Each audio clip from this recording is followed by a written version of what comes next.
को हमें शो कैसे करना होता है। रेजिस्टेंस को रिप्रेजेंट करने के लिए हमें एक जिगजैग स्ट्रक्चर वायर में बनाना होता है, हाँ कि ना।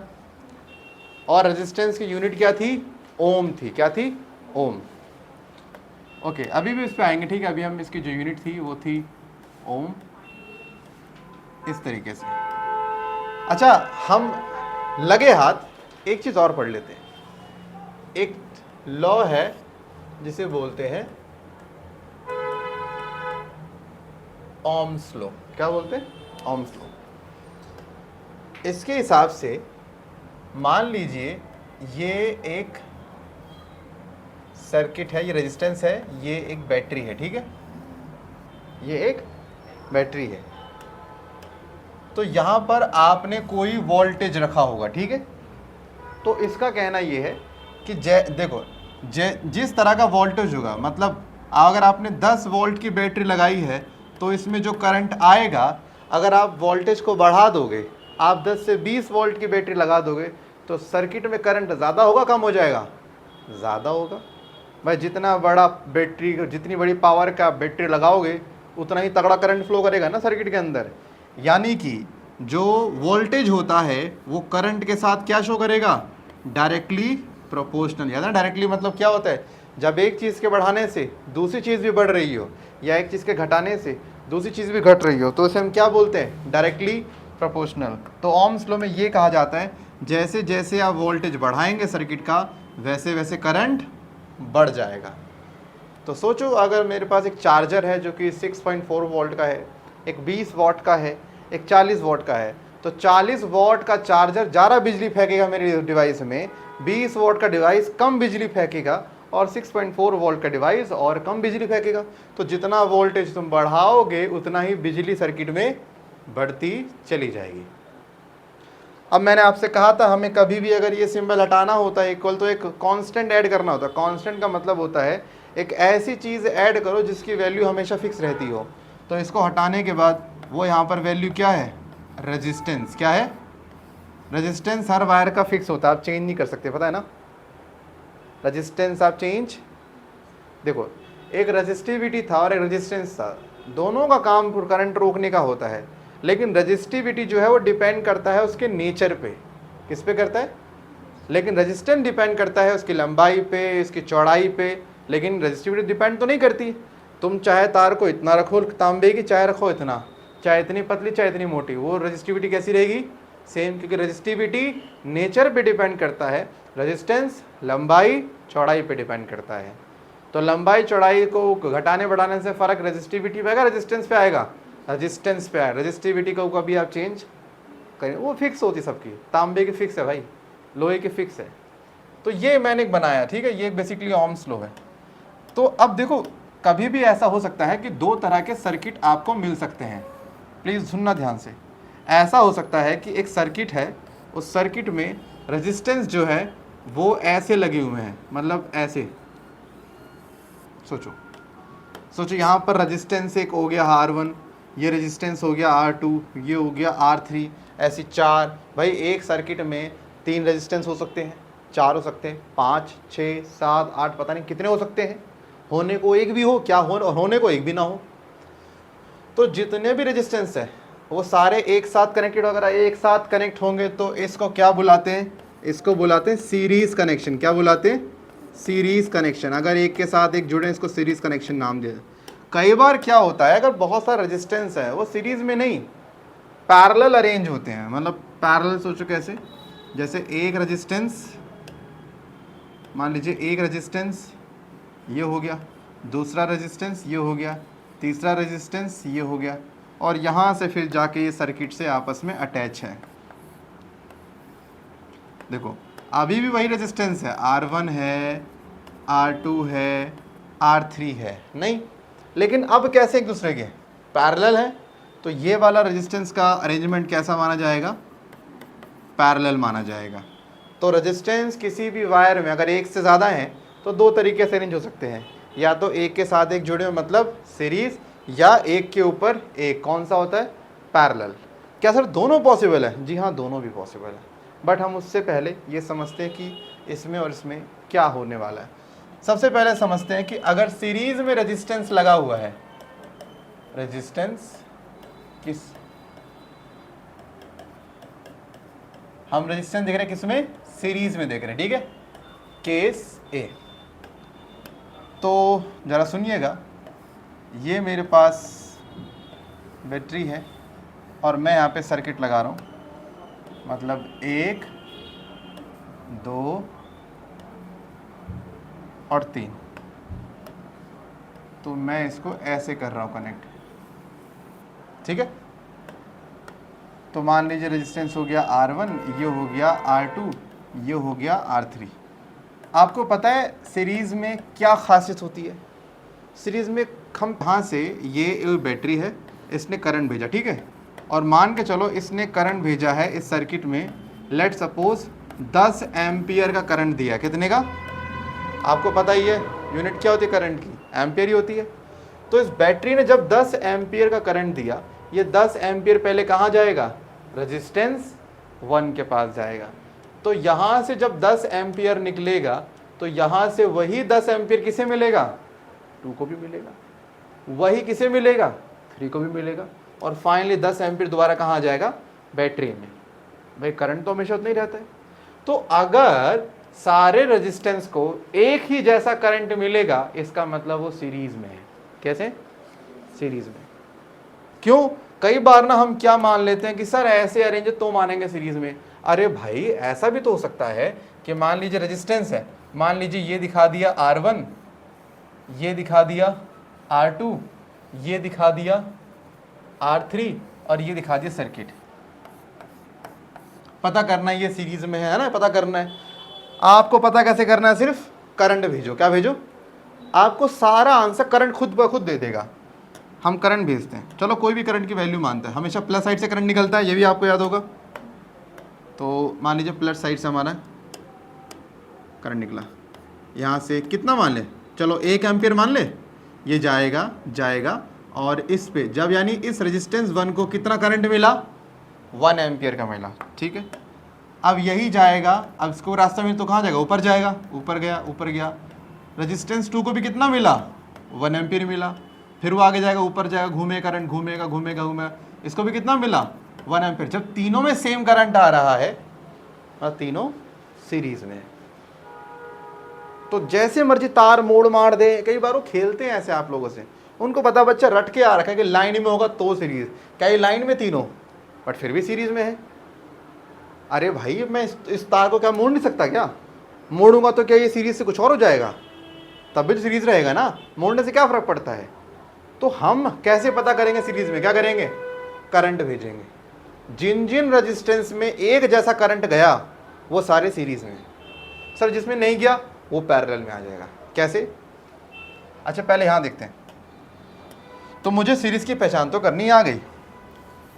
देखो मुझे इन तीनों में एक चीज तो कंफर्म पता है, करंट तीनों में क्या है, सेम, ठीक है।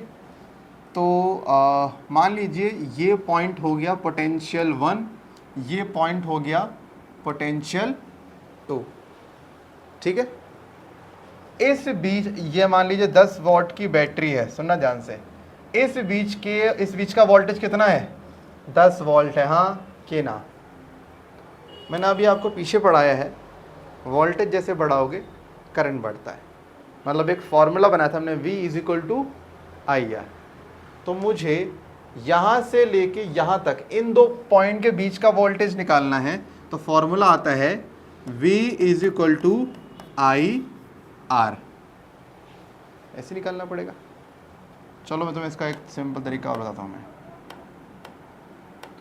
अगर 10 वोल्ट की बैटरी है तो सुनो, 10 वोल्ट की बैटरी कैसे सेल में चलती है, 10 वोल्ट है, या अब यहाँ पे 10 वोल्ट है, इसका मतलब यहाँ भी 10 वोल्ट, यहाँ भी 10 वोल्ट, यहाँ भी 10 वोल्ट, यहाँ भी 10 वोल्ट, यहाँ भी 10 वोल्ट, यहाँ भी 10 वोल्ट। हमेशा याद रखना, वोल्टेज को खाने का काम रेजिस्टेंस करता है।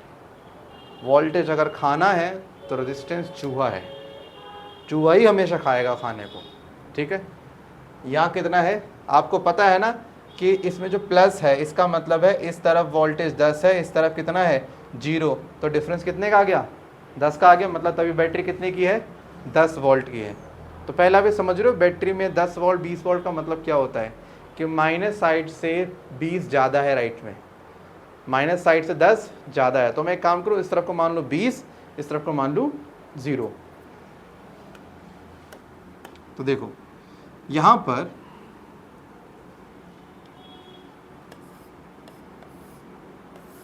मैंने एक रेजिस्टेंस दिखाया, तो हुआ क्या, ये 20 की बैटरी है, यानी यहाँ पर वैल्यू 20 और यहाँ पर वैल्यू, तभी तो 0 मिलाकर गैप 20 बनेगा। तो यानी कि इस पॉइंट पर जो है हमारे पास 20 का वोल्टेज होगा, क्योंकि यहाँ से लेकर यहाँ तक वोल्टेज खर्च ही नहीं हुआ, कोई है ही नहीं खर्च करने वाला। यहाँ से यहाँ तक गया तो खर्च करने वाला कोई मिला ही नहीं, खर्च से कौन करेगा, रेजिस्टेंस है ही नहीं, रेजिस्टेंस यहाँ से यहाँ तक, यहाँ से यहाँ तक गया कोई खर्च नहीं हुआ, यहाँ से यहाँ तक गया कोई खर्च नहीं हुआ, यहाँ से यहाँ तक गया कोई खर्च नहीं हुआ, यहाँ से यहाँ तक गया। लेकिन जब इस वोल्टेज को इस रेजिस्टेंस को पार करना था, रेजिस्टेंस ने कहा भाई वोल्टेज मैं तो कुछ खाऊंगा तेरे को, वोल्टेज कह रहा देख ले यार, तो देख ले। अब हुआ क्या, इसने पूरा का पूरा वोल्ट खा लिया और 20 से यहाँ कितना हो गया, 0 हो गया। 20 के 20 कौन खा गया, वो खा गया। अब देखो 0 0 0 0 0, अब देखो फिर से गैप कितना आया, 20 का आ गया, फिर से क्या होगा, सेम चलता जाएगा। मतलब इस रेजिस्टेंस ने क्या कर लिया, वोल्टेज खा लिया। वोल्टेज एनर्जी किसने खा ली, रेजिस्टेंस ने खा ली। ठीक है, अब अगर मान लो मैं यहाँ पर एक नहीं 2 रेजिस्टेंस लगाता हूँ, तो देखो क्या होगा। मान लो ये 100 ओम का रेजिस्टेंस था, कितना, 100 ओम का, भाई इतना पावरफुल रेजिस्टेंस था ये। मैंने लगा दी 10-10 के, मैंने कहा जी 10-10 से कर दें, बहुत महंगा हो गया। अब सुनो, 20 था, कितना आएगा, 20 20 20, ये 10 वाला बड़ा कमज़ोर था, चलो 10 नहीं का काम करो, इसको आप 50 मान लो, 50-50 मान लो कि ये हो गया 50 और 50 ओम हो गया। ठीक है, अब क्या होगा, अब भाई 20-20, ये बोलेगा भाई मैं पहले जितना नहीं खाऊंगा, आधा खाऊंगा बस। कह रहा पक्का, कह रहे हाँ। तो इसने क्या किया, इसने 10 खा लिया और यहाँ पे कितना बचा, सिर्फ 10 बचा। यानी इस रेजिस्टेंस के अराउंड कितना पोटेंशियल गिरा है, 10 का गिरावट हुआ है, हाँ कि ना। यानी इस रेजिस्टेंस में अगर इस पॉइंट का पोटेंशियल V1 है, इस पॉइंट का पोटेंशियल V2 है, तो डिफरेंस कितना आएगा, पोटेंशियल डिफरेंस 10 आएगा। ये जो ट्रायंगल बनाते हैं फिजिक्स में, ट्रायंगल का मतलब होता है चेंज। क्या होता है, चेंज को ट्रायंगल बोला था हमेशा फिजिक्स में। इसको वैसे साइन का नाम है डेल्टा, और डेल्टा सिर्फ किस लिए आता है, चेंज के लिए। मैंने लिखा है डेल्टा V, मतलब पोटेंशियल में चेंज। भाई 20 से 10 हो गया, यानी 10 गिर गया। ठीक है, ये कह रहा भाई मैं भी खाऊंगा। अब इसने भी 10 खा के कितना हो गया, V3 कितना हो गया, 0, यानी यहाँ से कितना गिर गया, 10 वोल्ट इसने भी खा लिया, यानी यहाँ पर कितना पोटेंशियल चेंज आ गया, 10, 0 आ गया। क्या होगा, 0 0 0 0, फिर वही हो गया, हाँ कि ना। तो पोटेंशियल चेंज का मतलब, हम एक चीज़ और कहते हैं, रेजिस्टेंस के दोनों तरफ जो पोटेंशियल होता है, उसमें से एक तरफ का पोटेंशियल ज़्यादा होगा जहाँ से करंट आता है, और जहाँ से करंट निकलता है वहाँ पे पोटेंशियल कम। क्यों कम हुआ, क्यों, खा गया रेजिस्टेंस पोटेंशियल। तो जितना रेजिस्टेंस लगा दो उतना पोटेंशियल गिरता जाएगा सर्किट का, हाँ कि ना। तो अब मुझे सुनो यहाँ पे करना क्या है, मुझे यहाँ पर बेसिकली एक चीज़ समझ में आ गई कि मुझे यहाँ से लेके यहाँ तक का पोटेंशियल निकालना, मतलब इन दोनों का पोटेंशियल निकालना है। सो ये हो गया V2 माइनस V1, है ना, पोटेंशियल डिफरेंस यही होता है। तो ये क्या होना चाहिए, इसको लिख दो डेल्टा V, कितना आएगा, करंट इनटू में रेजिस्टेंस टोटल। भाई जितना टोटल रेजिस्टेंस मिलाकर बनेगा उसको करंट से मल्टीप्लाई कर दोगे तो आपको यहाँ का क्या मिल जाएगा, पोटेंशियल डिफरेंस मिल जाएगा। ये डेरिवेशन, डोंट वरी, इसमें कॉन्सेप्ट है, लेकिन ये आपके एग्जाम में आपको ऐसे लिख कर आनी है। इस पर क्वेश्चन बताऊँगा कैसे आता है, क्वेश्चन इससे ईजी है थोड़ा सा, ये थोड़ा टेढ़ा लगता है। तो अब देखना, यहाँ से बताइए मुझे इस पॉइंट के अराउंड कितना पोटेंशियल का ड्रॉप होगा, मुझे बताइए। इस पॉइंट के अराउंड पोटेंशियल का ड्रॉप होगा IR1, याद है ना, V is equal to I R, हाँ कि ना? जब तीनों में करंट एक जैसा जाएगा तो मैं तीनों में आई लिख लूं, लेकिन तीनों का रेजिस्टेंस क्या है? अलग अलग है ना। देखो, एक रेजिस्टेंस, दूसरा रेजिस्टेंस, तीसरा रेजिस्टेंस, तीनों में करंट कैसा जाएगा? सेम। जब तीनों में करंट सेम जाएगा तो मैं आई लिखूंगा, लेकिन तीनों का रेजिस्टेंस क्या है? अलग अलग। R1 है, ये R2 है, ये R3 है। देखो, यहाँ से लेके यहाँ तक का मुझे निकालना है पोटेंशियल का डिफरेंस। तो मुझे पता है पोटेंशियल डिफरेंस निकालने के लिए कैसा होता है? IR, मतलब IR1। मैंने V1 निकाल लिया, मैंने ये वाला गैप निकाल लिया। अब मुझे अगला निकालना है, तो V2 कैसे निकालूँ मैं? IR2, वही ओम्स लो। मुझे इस वाले का निकालना, कितना पोटेंशियल ड्रॉप होगा, कितना आएगा? IR3। अब मुझे यहाँ से लेके यहाँ तक का जो है वो है टोटल पोटेंशियल, मतलब V निकालना है।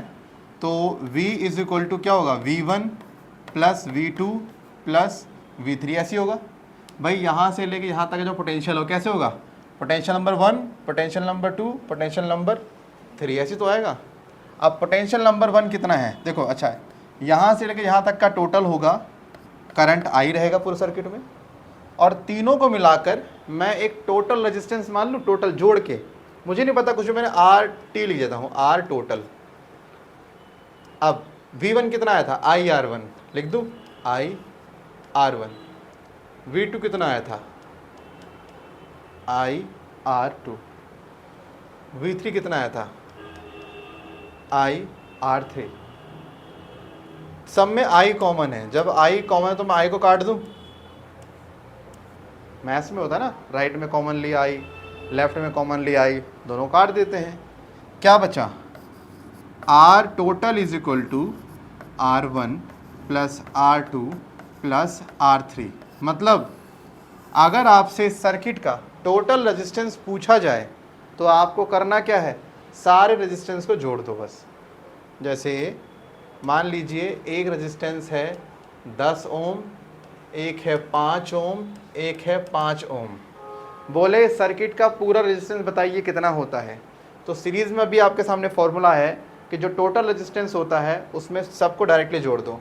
मतलब 10 प्लस 5 प्लस 5 यानी पूरे सर्किट का 20 ओम रेजिस्टेंस है। ये फॉर्मूला है, बेसिकली हमने फॉर्मूला ड्राइव किया है, तभी थोड़ा सा आपका दिमाग ऊपर नीचे दौड़ रहा होगा। बाकी मैंने आपको सिंपल बता दी करना क्या है।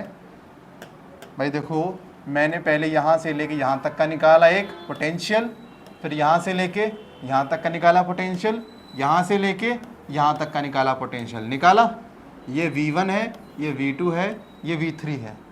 अब मुझे पता है यहाँ से लेके यहाँ तक का पूरा V है, तो क्या मैं V is equal to V1 plus V2 plus V3 नहीं लिख सकता? क्या लिख सकता हूँ ना। और मैंने बताया V1 कितना आया है। अभी ओम्स लॉ ने कहा है कि कभी भी जो वोल्टेज निकालना हो आपको, देख लो उसमें से करंट कितना जा रहा है और रेजिस्टेंस कितना, दोनों को मल्टीप्लाई कर दो, वोल्टेज निकल जाएगा आपका।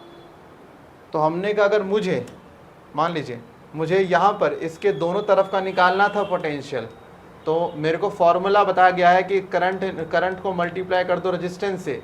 तो मुझे पता रेजिस्टेंस 1 है और करंट है I, तो मैंने निकाल लिया दोनों को मल्टीप्लाई करके वोल्टेज। ऐसे अगर मुझे कभी भी ज़िंदगी में किसी भी रेजिस्टेंस का पूछ ले तो मेरे लिए बड़ा आसान है भाई। कितना आसान है मेरे लिए। सोचो मुझे करंट पता लग जाए, रेजिस्टेंस पता लग जाए, मल्टीप्लाई करूँगा क्या आ जाएगा? वोल्टेज आ जाएगा, है कि नहीं? दो को मल्टीप्लाई करना है बस। तो भाई आपको यहाँ पर R पता है, I पता है, यही I यहाँ से मल्टीप्लाई किया तो IR1 निकल गया, यही I इस R2 से मल्टीप्लाई किया। पैरेलल रेजिस्टेंस का, किसका? पैरेलल रेजिस्टेंस का। अब पैरेलल में क्या होता है, जैसे मान लीजिए एक रेजिस्टेंस हो गया, दो रेजिस्टेंस हो गया, तीन रेजिस्टेंस हो गया, और यहाँ पे लग गया हमारी बैटरी। अब हम पैरेलल कैसे पहचानते हैं? पैरेलल की हमेशा खासियत होती है कि करंट बट जाता है। क्या पहले वाले केस में करंट बटा था? करंट सब में एक जाता है, लेकिन यहाँ पर क्या होता है, अगर करंट बटने लग गया तो वो पैरेलल है। देखो कैसे, हमने बिजली से करंट भेजा, करंट गया गया, करंट इस पॉइंट पर है, कह रहा कहाँ जाऊँ, अरे तीन तीन रेजिस्टेंस है, R1 है, R2 है, R3, करंट कह रहा मैं कहाँ जाऊँ, और जाना भी तीनों पे है, तो तीनों पे जाएगा ये। तो इस करंट का एक पार्ट यहाँ जाएगा, एक पार्ट को बोल दूँ I1, बोल दूँ I1 बोल सकता हूँ, वहाँ जाएगा। अब करंट का एक टुकड़ा यहाँ जाएगा, क्या बोल दूँ मैं, I2, और एक करंट का टुकड़ा कहाँ जाएगा, यहाँ, क्या, I3 बोल सकता हूँ। भाई जब तीनों में तीनों का रेजिस्टेंस अलग है तो करंट भी कैसा होगा, अलग भी जाएगा भाई। सिंपल हिसाब है, रेजिस्टेंस सेम, करंट सेम, मतलब पैरेलल में ऐसा होता है। अगर रेजिस्टेंस डिफरेंट होगा तो करंट भी कैसा आएगा, डिफरेंट आएगा। तो अब मेरे को क्या करना है, खासियत, अब देखो ना, अगर आपको एक खासियत मालूम पड़ रही हो, यहाँ और यहाँ पे जितना पोटेंशियल का डिफरेंस इस R1 के लिए, सोचो इसका जो पोटेंशियल यहाँ और यहाँ होगा, वही पोटेंशियल डिफरेंट तो R2 का भी होगा ना, और वही पोटेंशियल डिफरेंट तो R3 का होगा। सोचो एक बैटरी से आपने एक तार यहाँ लगा रखी है, दूसरे ने वहाँ लगा रखी है, दोनों अगर सेम से लगा रखे तो वोल्टेज दोनों का कैसा आएगा, सेम। यानी यहाँ पर जो पोटेंशियल डिफरेंस R1 का आएगा वही पोटेंशियल डिफरेंस R2 का आएगा, वही पोटेंशियल डिफरेंस R3 का आएगा। पता लग रहा है मैं पोटेंशियल डिफरेंस क्या क्या बोल रहा हूँ।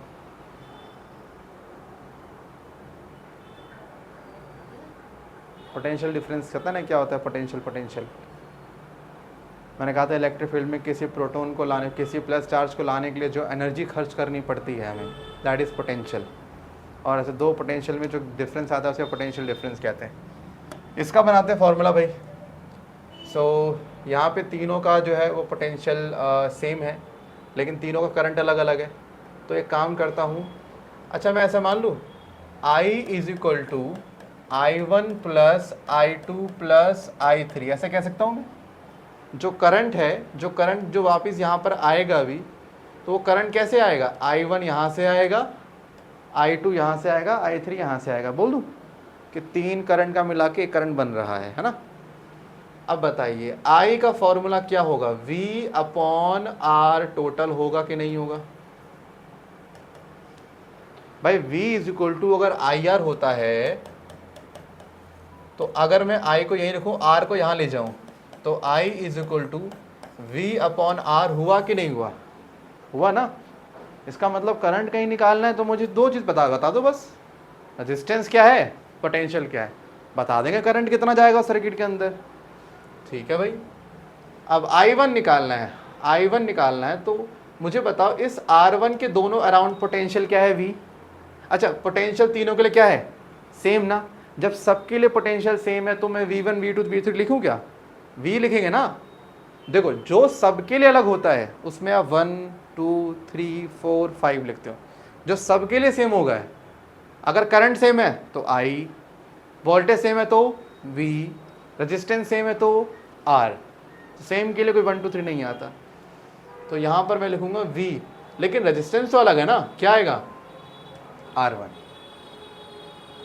अब इसमें करंट कितना जाएगा I2 में, इसके अराउंड भी पोटेंशियल कितना है V, यहाँ पर रेजिस्टेंस कितना है R2, इसके अराउंड कितना जाएगा करंट V अपॉन R3। आप देखोगे तो V कॉमन आ रहा है, V कॉमन लोगे तो कैसा आ जाएगा, R total is equal to 1 upon R1, 1 upon R2, 1 upon R3, और V यहाँ पर भी आ जाएगा, V से V कट जाएगा। अब मेरे सामने यहाँ फॉर्मूला क्या है, कभी भी टोटल रेजिस्टेंस निकालना हो तो यहाँ पे आपको हमेशा 1 अपॉन में जो रेजिस्टेंस जोड़ना होता है। ये फॉर्मूला है पैरेलल में रेजिस्टेंस निकालने का। देखो ये चीज़ जब फर्स्ट टाइम देखते हैं तो दिमाग में लगता है कि पता नहीं क्या है। थोड़ा सा इसको मतलब इसलिए पढ़ो कि आपके एग्ज़ाम में नहीं, मतलब एग्ज़ाम के हिसाब से मत पढ़ना, वरना भी टॉपिक डिफिकल्ट लगता है। मैं आपसे सिंपल सी चीज़ कहता हूँ कि अगर हम तीनों एक ऐसे लाइन में खड़े हुए हैं, अगर मेरी बॉडी में बिजली आएगी तो उतनी ही इसको भी मिलेगी, उतनी ही इसको भी मिलेगी। तीनों में बिजली क्या है, सेम, तो I, लेकिन तीनों का रेजिस्टेंस डिफरेंट है। मेरा पोटेंशियल डिफरेंट अलग होगा, उसका अलग होगा, उसका अलग होगा। पहले हमें बेसिक चीज़ें पता करनी, सर्किट में करंट सेम है नहीं सेम है, वोल्टेज। जब तक तुम्हें ये नहीं पता होगा तुम आगे आगे बढ़ ही नहीं सकते इस टॉपिक के अंदर। जैसे मेरे को पैरेलल में सीधा क्लियर पता है भाई, सोचो यहाँ पर बैटरी है, बैटरी का एक एंड यहाँ है, एक एंड यहाँ है, ठीक है, सुनना ध्यान से। अगर मैंने बैटरी को एक हाथ से ऐसे पकड़ लिया, एक हाथ से ऐसे पकड़ लिया, मेरे पास रेजिस्टेंस R1 है, तो जितना मुझे डिफरेंस मिलेगा इस पोटेंशियल में, तुम भी टच करोगे दोनों को, तो दोनों को तो जितना डिफरेंस मुझे मिलेगा उतना तो तुम्हें मिलेगा ना डिफरेंस। भाई बैटरी तो 20 वॉट की रहेगी ना, आपके छूने से थोड़ी हो जाएगी। आप सोचो मैंने छुआ, मुझे ये 20 वोल्ट का, मुझे यहाँ पे 20 वोल्ट की बैटरी फील हुई, आप करोगे टच तो आपको कितने की फील होगी बैटरी? भाई 20 की फील होगी। कोई तीसरा करेगा तो 20 की फील होगी। लाखों आगे लोग ऐसे टच कर ले, कैसी फील होगी? 20 की फील होगी। लेकिन अब कहानी में ट्विस्ट क्या है, मैंने बैटरी का एक एंड कर दिया यहाँ, अब मैंने इसको एक हाथ से पकड़ा, अब दूसरा हाथ मानिए, एक दूसरा बंदा यहाँ आता है, मैंने उसका हाथ पकड़ लिया, अब उसने अपना दूसरा हाथ को उससे छुआ, अब मुझे ये 20, अच्छा अब हम दोनों को मिलाकर ये 20 का फील होगा, लेकिन अलग अलग पता कैसा होगा, मुझे फील होगा 10 का, उससे फील होगा 10 का, ऐसा होगा।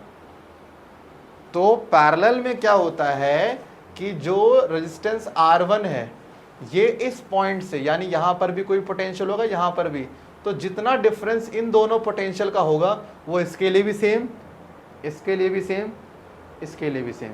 ये भी एग्जाम में क्वेश्चन आता है, पैरेलल के लिए क्या चीज सेम होती है? करंट की पोटेंशियल, पोटेंशियल। और सीरीज के लिए क्या सेम होता है? करंट।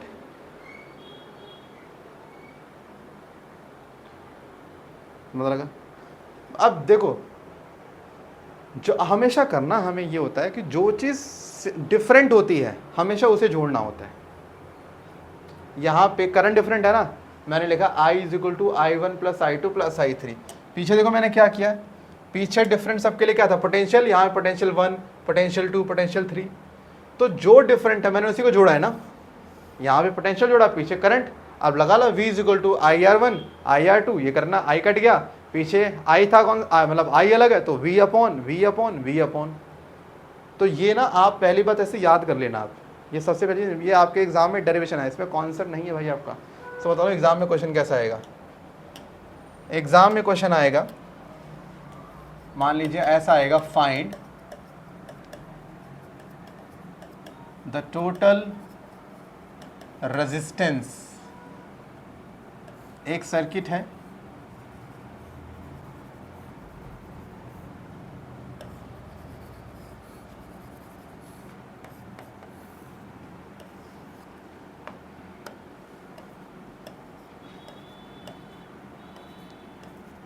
ये सबके पीछे ओम है, बैटरी है 10 वोल्ट की, आपको टोटल रेजिस्टेंस निकालना है।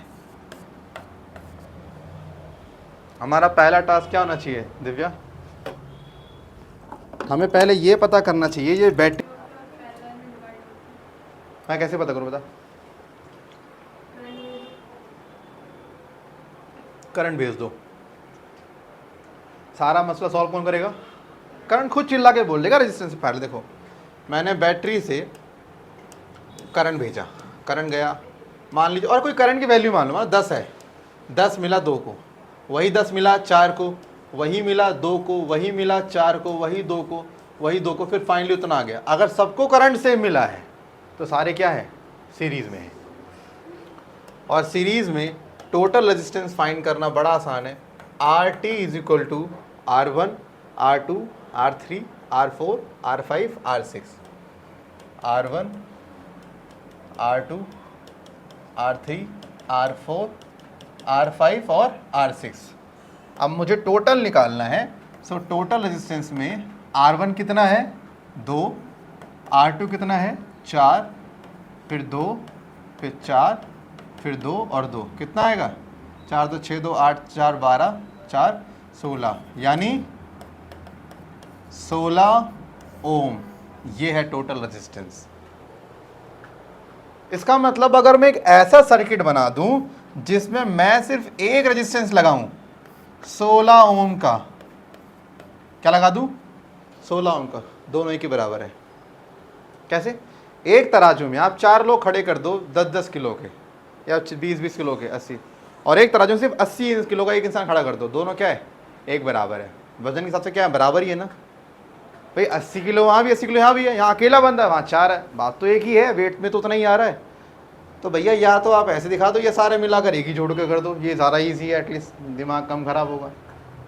अच्छा मुझे पूछे बताइए सर्किट में कितना करंट जाएगा, तो मेरे को ये बताइए, सरकार का एक बेसिक सा फंडा होता है कि किसी भी एरिया को कितना बजट दिया जाएगा वहाँ के लोगों से डिसाइड होता है। अगर मान लीजिए एक शहर में 100 लोग रहते हैं, एक शहर में 1 करोड़ लोग रहते हैं, तो गवर्नमेंट का बजट ज़्यादा पड़ा कहाँ जाएगा, 1 करोड़ के। भाई जहाँ ज़्यादा लोग रह रहे हैं वहाँ ज़्यादा डिमांड है पैसे की, वहाँ ज़्यादा पैसा भेजेगी। तो पैसा क्या किसी एक के हिसाब से आएगा, मतलब किसी भी सर्किट में करंट कितना आएगा वो कोई एक रेजिस्टेंस डिसाइड नहीं करता, सब मिल के डिसाइड करते हैं। सर्किट पूछता है हाँ भाई करंट कितना चाहिए, तो कहते जी करंट तो हम अपनी थोड़ी, हम सब रेजिस्टेंस से पूछेंगे। तो करंट निकालने का फॉर्मूला क्या होता है, I is equal to V upon R total. Resistance क्या होना चाहिए, सबके हिसाब से करंट आएगा, किसी एक के हिसाब से नहीं आएगा। अब मुझे बताइए यहाँ पर कितना है वोल्टेज, 10, रेजिस्टेंस कितना निकला, 16। अब जब निकालोगे, चलो मान लेते हैं कि ये 16 ही है, बैटरी कितनी है 16 वोल्ट की, कितना आ गया 1 एम्पियर, यानी पूरे सर्किट में 1 एम्पियर का करंट दौड़ेगा।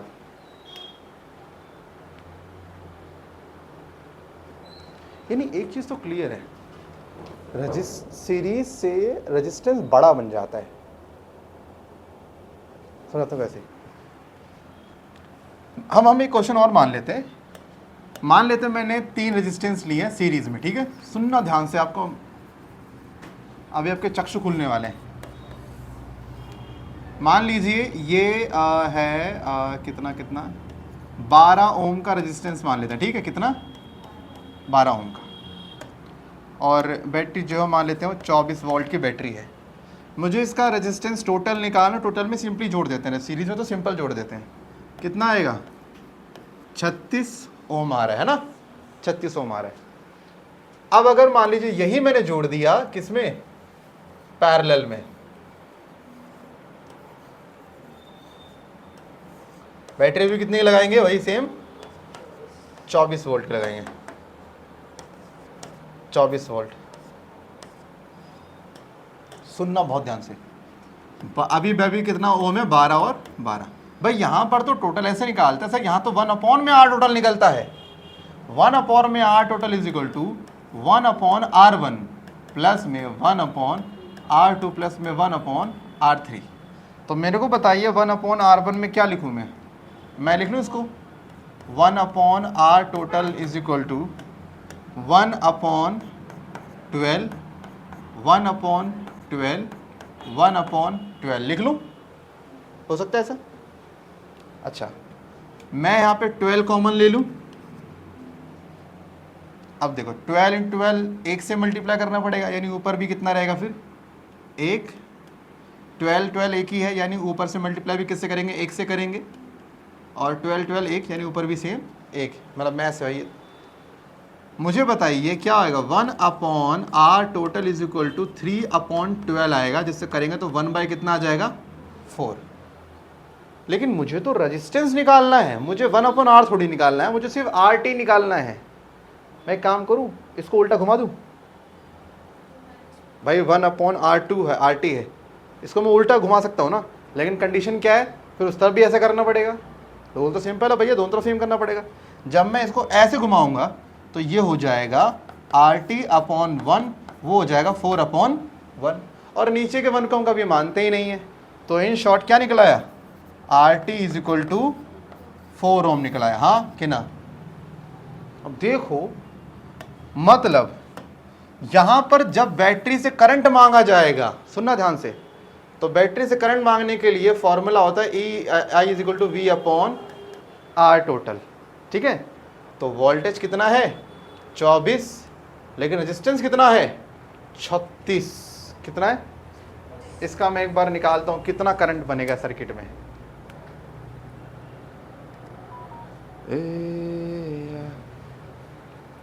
24 divide by 36, 0.6 ampere. कितना? 0.6, मतलब आधा एम्पियर करंट मान लीजिए। 0.6 एम्पियर, आधा एम्पियर है। इधर देखना, अब इस सर्किट से जब करंट मांगा जाएगा तो I is equal to V कितना हो गया? 24। अब टोटल कितना रेजिस्टेंस? 4 आया, यानी कितना आया? 6 एम्पियर। कितना गुना करंट ज़्यादा हुआ? 10 गुना करंट। एक कमाल की चीज़ देखना, आप एक बल्ब भी लगाते हो ना, तो बल्ब में भी क्या होता है? रेजिस्टेंस होता है। क्या होता है? रेजिस्टेंस होता है। दुनिया की ऐसी कोई चीज़ है नहीं रेजिस्टेंस हो ही ना। अगर आप 3 बल्ब को सीरीज में लगा दोगे, कैसे लगा दोगे? सीरीज में, कि एक बल्ब तार जोड़ी, दूसरा बल्ब तार जोड़ी, तीसरा बल्ब, तो जब तुम प्लग में लगाओगे, प्लग में वोल्टेज है, वोल्टेज को किसी एक रेजिस्टेंस से मतलब होता है, टोटल से मतलब होता है।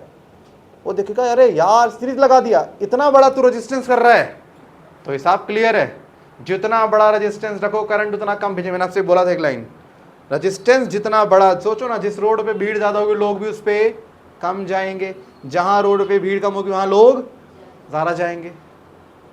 जिस रोड पे जितना जाम आप उतना कम जाओगे, जो रोड जितना खाली उस पर आप उतना ज़्यादा। आप सोचो ना ऐसी कि जिस वायर में रेजिस्टेंस ज़्यादा होगी उसमें करंट ज़्यादा कैसे आएगा? करंट तो कम आएगा ना। सोचो 3 बल्ब आपने लगा दिए सीरीज में, आप क्या देख रहे हो? सर वो जितना जलना चाहिए उतना नहीं जल रहा है, थोड़ी सी रोशनी उसकी कम कम लग रही है। क्यों? अबे तुमने वोल्टेज को इतना बड़ा रेजिस्टेंस दे दिया, वो करंट भेज ही नहीं पा रहा।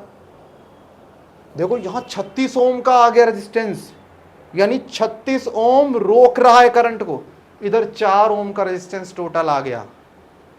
12 है, लेकिन मिलकर कितना? मिलकर वो 4 ही बना रहे टोटल। अब सोचो 4 बना रहे हैं, सर्किट कह रहा है अरे यार तो कम रेजिस्टेंस रख रहा है, ले तू करंट और ले मेरे से। जब करंट और दोगे सर्किट को तो जो बल्ब है वो और अच्छी रोशनी से जलेगा। जितने घर में आपके लगे डिवाइस सारे पैरेलल में लगे हुए हैं, सारे पैरेलल में लगे। अगर मैं इस पंखे को इस ट्यूबलाइट से जोड़ देता हूँ एलईडी से, तो पता है क्या होगा? इन दोनों की तार जाएगी सर्किट के पास, बोलेगी यार थोड़ा बिजली देना, करंट देना। वो देखिएगा यार तेरा भी रेजिस्टेंस, तेरा भी, तुम्हारा ज़्यादा रेजिस्टेंस है, भाई मैंने भेजा करंट, जाओ। रेजिस्टेंस बड़ा हो गया तो क्या होगा? करंट खुद ब खुद गिरेगा।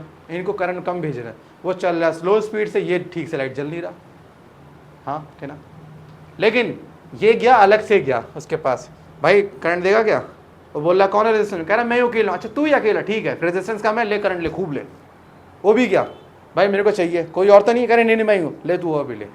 तो कभी भी अगर आप 3-4 बल्ब डिवाइस सीरीज में लगा दोगे तो जितनी क्षमता उनकी चलने की होती है वो उतनी चलेंगे ही नहीं।